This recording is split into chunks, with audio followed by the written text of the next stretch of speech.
Good morning. I am Kristen, Chrissy. I'll probably struggle a lot through this, so just be patient with me, please. I wrote things down and nothing really felt right, so I first just wanted to thank everyone who reached out with words of support, phone calls, text messages, food, anything, to not only myself but the family as well.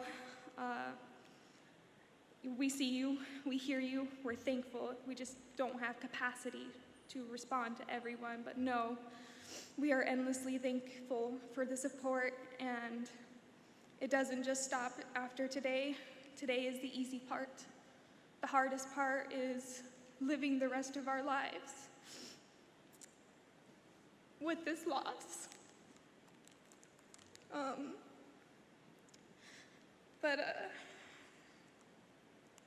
I think you can kind of gather from everyone else's speeches that Ginarro was truly special. He wasn't just special because he wanted to be a cop. He wasn't just special because he had this magnetic personality. He was truly special because when he gave from the bottom of his heart. And he wanted nothing in return for it.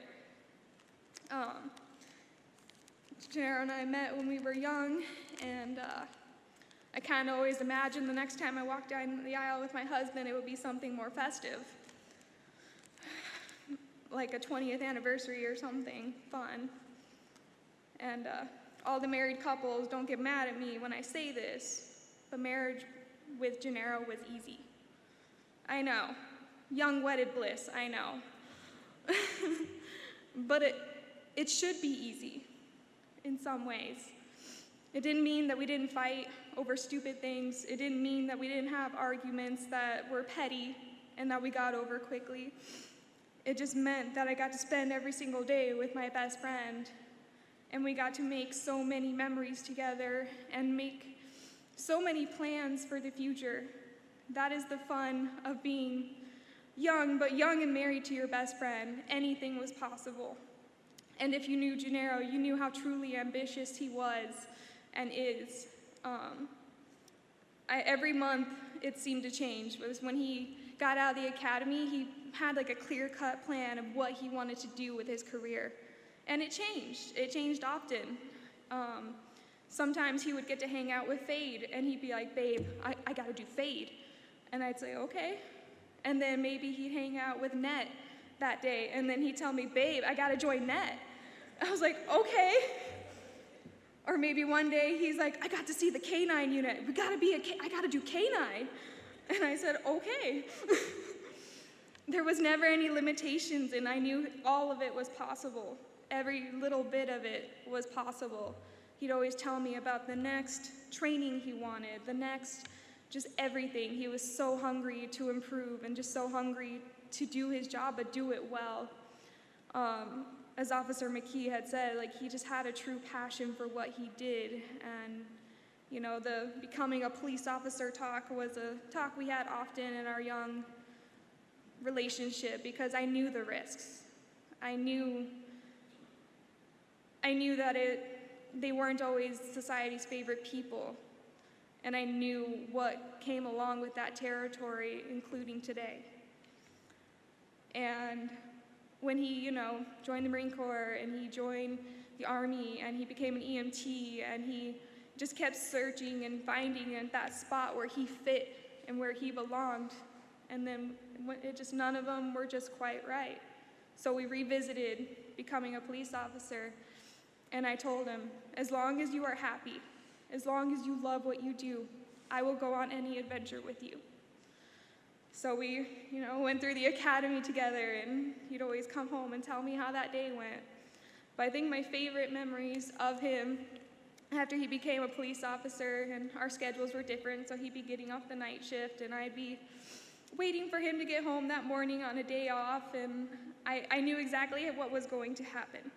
He was going to come in, set his stuff down, give me a kiss, and tell me, babe, you won't believe what happened. And it became part of our ritual. So every morning that I got to see him when he got home from work, I had my coffee and I waited. Didn't matter if I had anything else to do, didn't matter if he was gonna get home late, I waited. I waited for him to come home and tell me the night that he had. Whether it was a slow night, whether it was probably the dumb things him and Orlando were doing, or it didn't matter. I was so eager to hear those stories because he just loved his job and did it with such a passion. And I don't think that's something we see enough of, especially he was a young officer and he got the brunt of it. He kind of got the short end of the stick, freshly sworn officer and the world stopped. Freshly sworn officer and things changed very quickly, and it didn't matter if he had a bad night.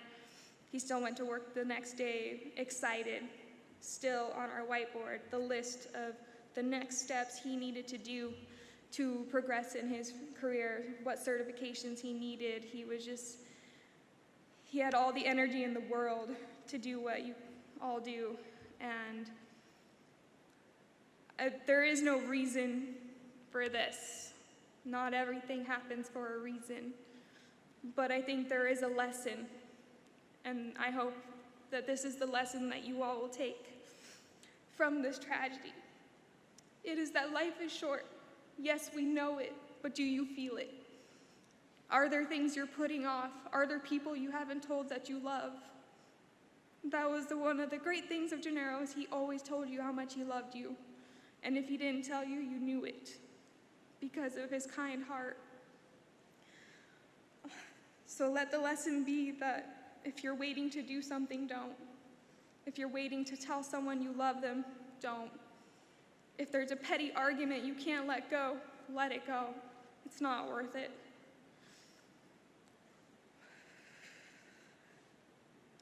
He was my best friend. And it feels unfair that we didn't get to do as many things as we wanted to do. So many milestones we never got to get to. But I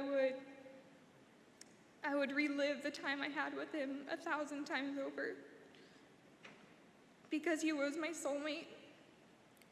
He was my best friend.